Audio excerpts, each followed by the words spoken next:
Hello po! Magluluto ako ngayon ng dinuguan.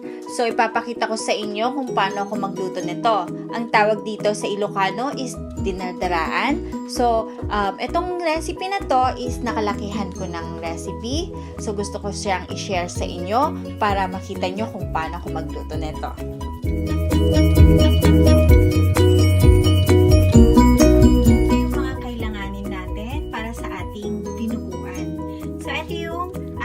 Pork belly. Yan, 3 kilos po lahat ito. Meron din tayo dito suka, siling pansigang, patis, black pepper, salt, bawang, and laurel. Syempre yung ating sibuyas at yung ating dugo. Bali, half kilo po tong dugo na ito. Ganito yung nabibili dito sa Japan na dugo ng baboy. So, ayan, half kilo. So, eto guys, laurel po ang ginagamit ko dahil yun yung nakasanayan namin. Sa amin, yung mother ko kasi, ang ginagamit niya talaga is laurel. So, eto yung nakasanayan kong dinuguan. Kaya, gusto kong i-share sa inyo itong recipe na to. So, yan. Start na po tayo. Ngayon, kung mainit na yung ating frying pan, pwede na natin ilagay yung ating baboy.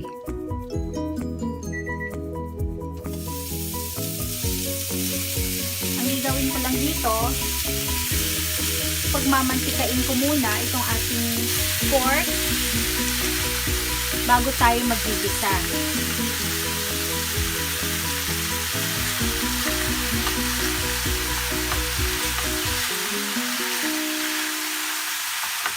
Tatapan po muna natin to. Then, after 2 minutes, check na po natin to.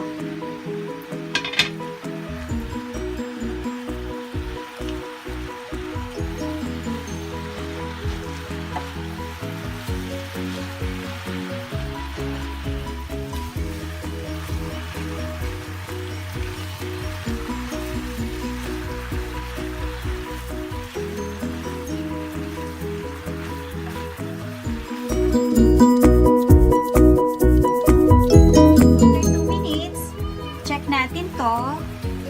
Then, pwede na natin ilagay yung ating laurel.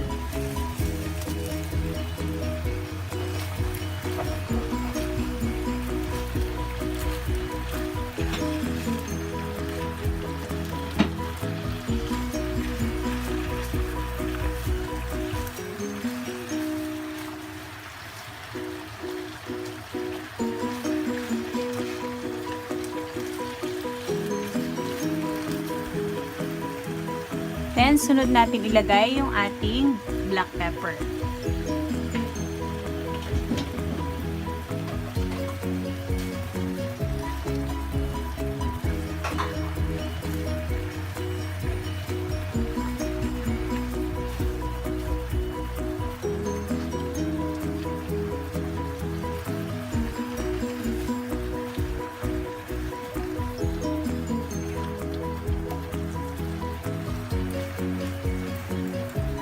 Takpan muna natin to.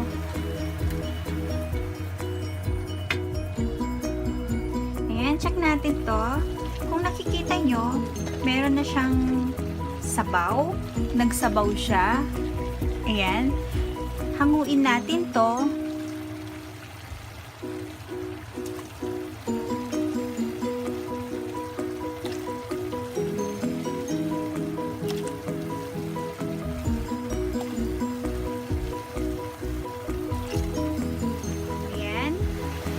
I-separate muna natin to, mamaya gagamitin natin itong sabaw ng ating baboy. So ngayon, wala na tong sabaw, hintayin natin tong magmantika bago tayo magigisa ng bawang at sibuyas. Ayan. So hayaan muna natin to. Ano muna natin to? Balikan natin to after 2 minutes. Habang hinihintay natin na magmantika yung ating pork, so ang gagawin natin dito, itong ating pork na dugo, lalagyan natin ito ng suka. Lalagyan ko lang to ng 1 cup.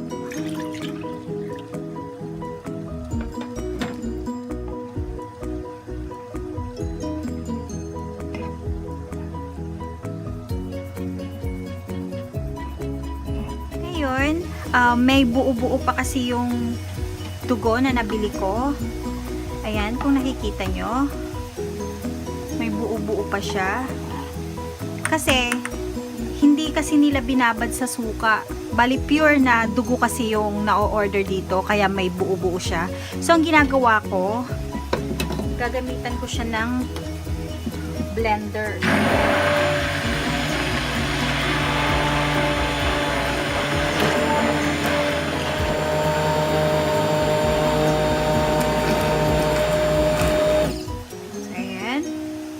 Okay na. Yan, kung nakikita nyo, wala na yung buo-buo niya. So, ready na natin to ilagay sa ating baboy. Pwede na natin i-check yung ating pot.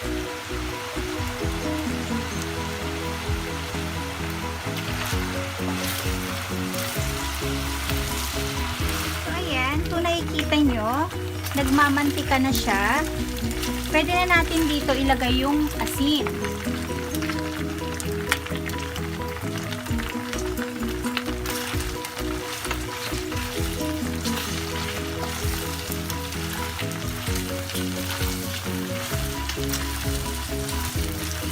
Yan. Mamantika na po yung ating pork. Nakikita nyo. Mamantika na. Yan.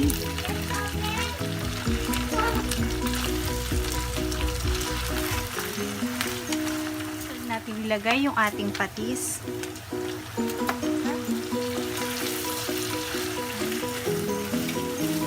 Isa lang ito natin mabuti. Yan, takpan natin ito. Yan. Check natin ulit.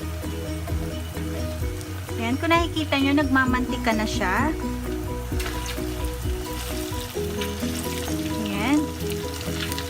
Mamantika na po yung ating pork. Pwede na natin ilagay yung bawang.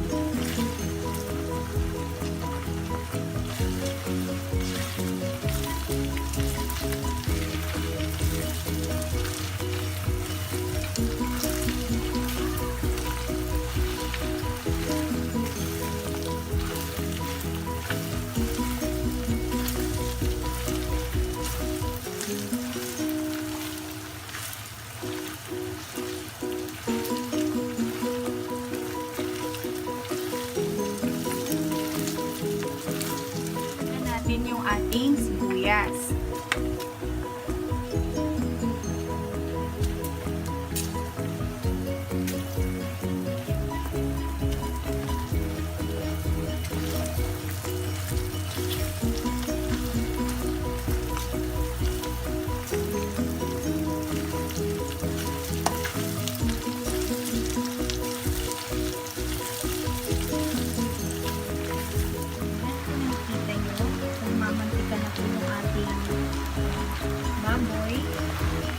Igisa na po natin itong mabuti.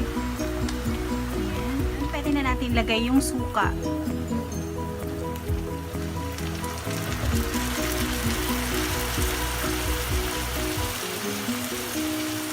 Hayaan lang po natin ito. Huwag muna natin ito tatakpan.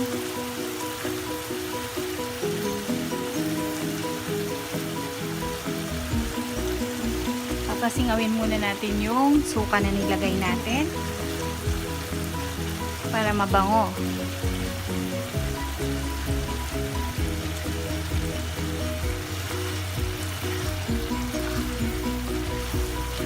Bango.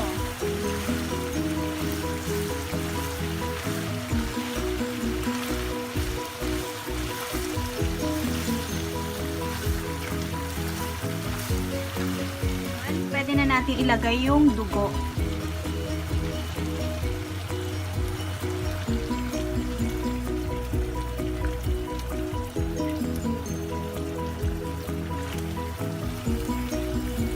Haluin lang po natin itong mabuti.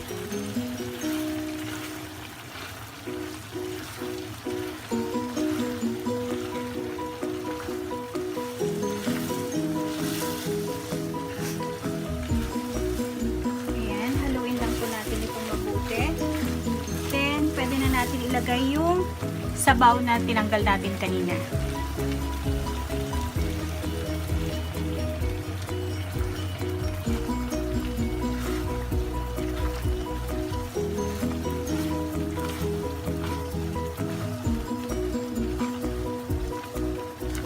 Pag nailagay na natin yung dugo, kailangan haluin natin itong mabuti para hindi siya magbuo-buo.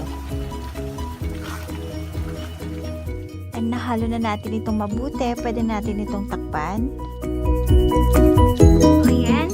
After 5 minutes, check na natin to. Wow! Nakikita nyo? Ang ganda. Tamang-tama lang yung lapot niya. Wow! Ang sarap at ang bango. Magdadagdag lang ako dito ng asin.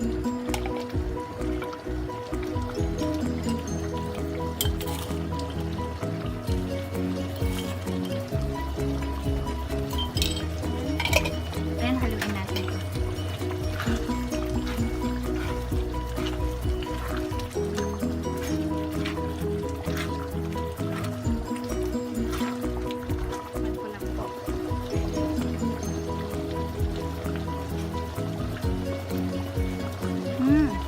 Okay na yung alat niya. Pati yung asim, tamang-tama. So, malapit na itong maluto. Ayan. After 5 minutes, medyo magdadaglag lang ako nito ng suka. Bale, ang lalagay ko, ito yung secret ingredients ko dito. Yung aking special suka na paninda. Yan, naglalagay ako dito ng konti. Yan. Timplado na kasi to. Kaya ito yung sikreto ko dito sa aking dinuguan. Para mas lalong sumarap.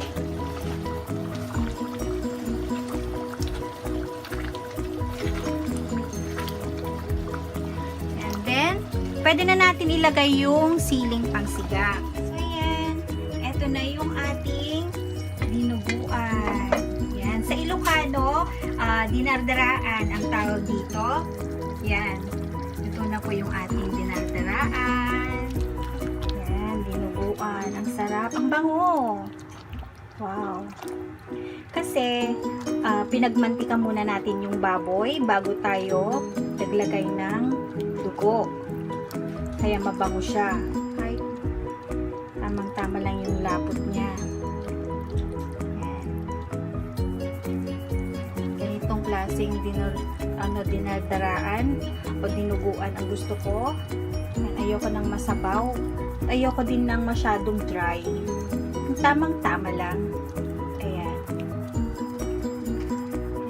Sana nagustuhan nyo itong recipe ko for today. Yan, thank you for watching.